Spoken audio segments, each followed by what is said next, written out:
Uzoq vaqtdan keyin yana bir marta YouTube'ga qaytishga qaror qabul qilamiz. Hop, bugungi qiziq mavzulardan bittasi Cloud Checkup komandasini qo'shibdi. Hali ishlatib ko'rganim yo'q, просто o'zimga ham qiziq.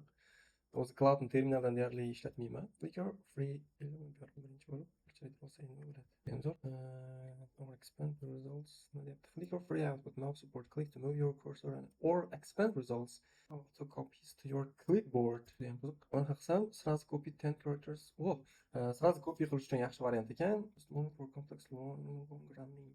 Qiziq. Hop, checkup qo'shishga. Men checkupni ishlatib ko'raman darrov. Qiziq menga juda ham. Yo'q, emas. Checkupni hali qiziq nima yo'q qidirmagan qiziq. Cloudda checkup command paydo bo'lyapti. Cloud was shipped in a one command cleanup on July 26-yilda hop checkup scan source tavsiyada tekshirib chiqadi, ishlatilmagan skilllarni topadi, duplikatlarni topadi. Короче, akkuratni qilib berish kerak. Hop, endi menga qiziq. Hali bizda checkup versiyada qolib ketgandir. Mana doktorcha eski versiyada qolib ketgan ekan. Login qilib ol boshqatdan deyapti. Cloud account subscription orqali qilamiz deymiz. Sign in again. Continue sign in again. Yes, please Google. Login ishladi. Hozir auto holatda checkup kod ketadimi? Doktor ishga tushdi. Regional skanlar boshlanmoqda ko'ramiz. Chiqarib bera oladi. Fokusda ishlayapti hozircha. Fable emas negadir. Buni o'tkazib qo'yamiz. Endi shunday ketib qolsinchi. Doktor ishga tushdi. Skanlar boshlandi. Hop, tekshirib chiqyapti hammasini. Hozirgi ishlatayotgan proyektim juda ham ko'p.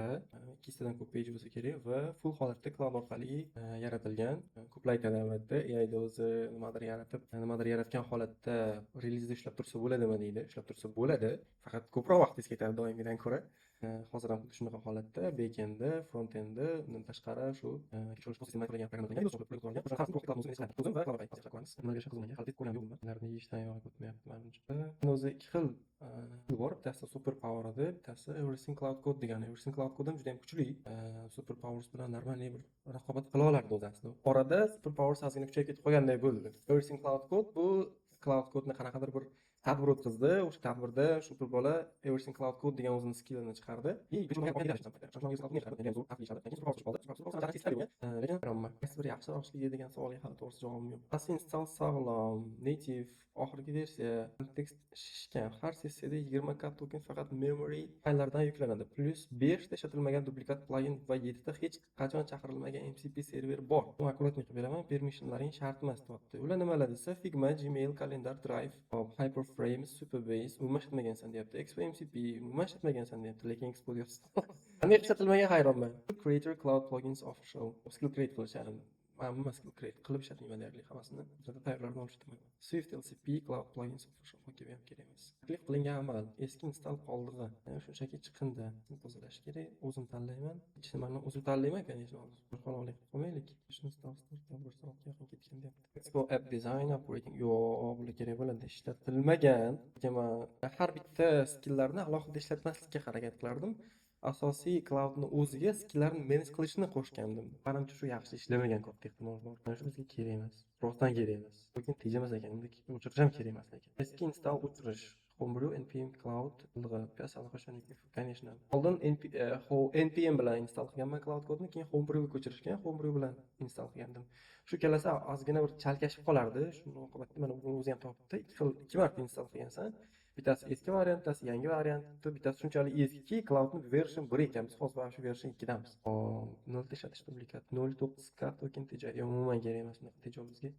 Duplikat cloud md o'chirish, tuzog'i yo'qoladi. Okay. User rule lazy skill tavsiya paywall mobile system design bar.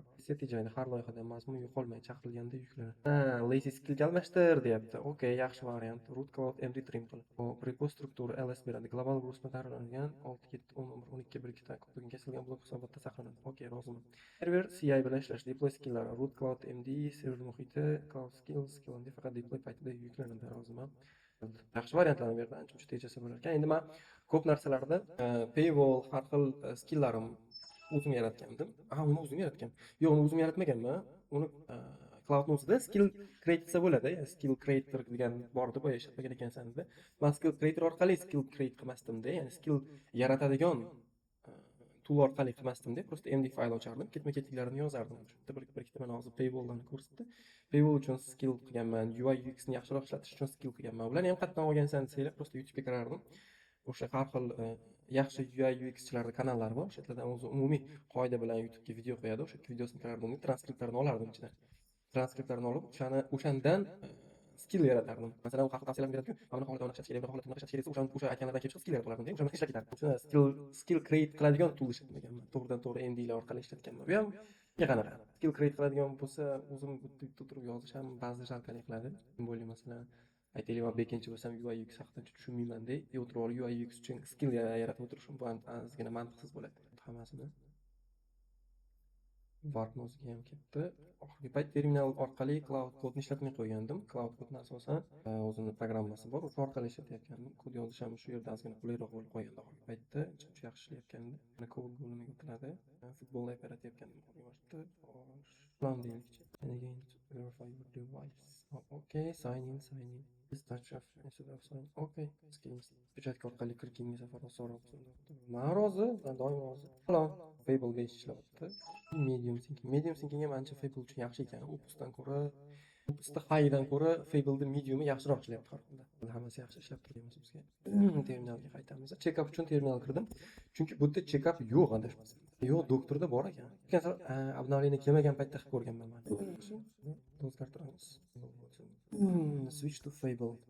Tinchirog'imizga bo'lmasa, qo'yamiz. Salom. Fable 5, adashmasam million bo'lsa kerak. Million, 1 million kontekst Fable uchun nega 1 million kontekst chiqarmayapti? Bormi? Masam default o'zi 1 million kontekst ishlashi kerak edi. Chunki oldin lekin ko'rsatib turardi 1 million kontekst Fable 5 uchun. Hozir xayrli. Shu kap qol tekshirib ko'rdik. Clear form mana tekshirib ko'rdik. Ancha skillarni achist qilib beradi. Proyektingizni, короче, yaxshilab analiz qilib beradi, tozalab berar ekan. Hozircha men shuni ko'rdim. O'qib chiqsak ham bo'ladi. O'zim mana beramiz sizga. Yangi komanda emas, deyapti. Bu doktorning ichidagi mavjud komanda. The guide covers was actually loves item by. Yangi komanda emas, doktorning ichidagi alias deyapti, doktorga bog'langan. Doktorga yozilsa ham xuddi shu narsani berar ekan, lekin bir xil ishlar ekan. Cloud MD ni tekshirib chiqadi, ularni MCP larni, pluginlarni ishlatilmaganini, mana shu proyekt ochgansizda, o'sha proyektga qo'shgansiz, har xil skill plugin, MCP har xil narsa qo'shib tashlagansiz. Ikkinchidan, qaysi bittasini umuman ishlatmagansiz. O'sha narsalarni topib, o'chirib tashlaysiz, чтобы akkuratniroq tursin degan ma'noda. Cloud kod uchun ham yaxshi bu, chunki har safar ishlatilmagan narsangiz har start qilganingizda boshqatdan uni yana run qilib vaqt ketkazib o'tkazmaydi-da.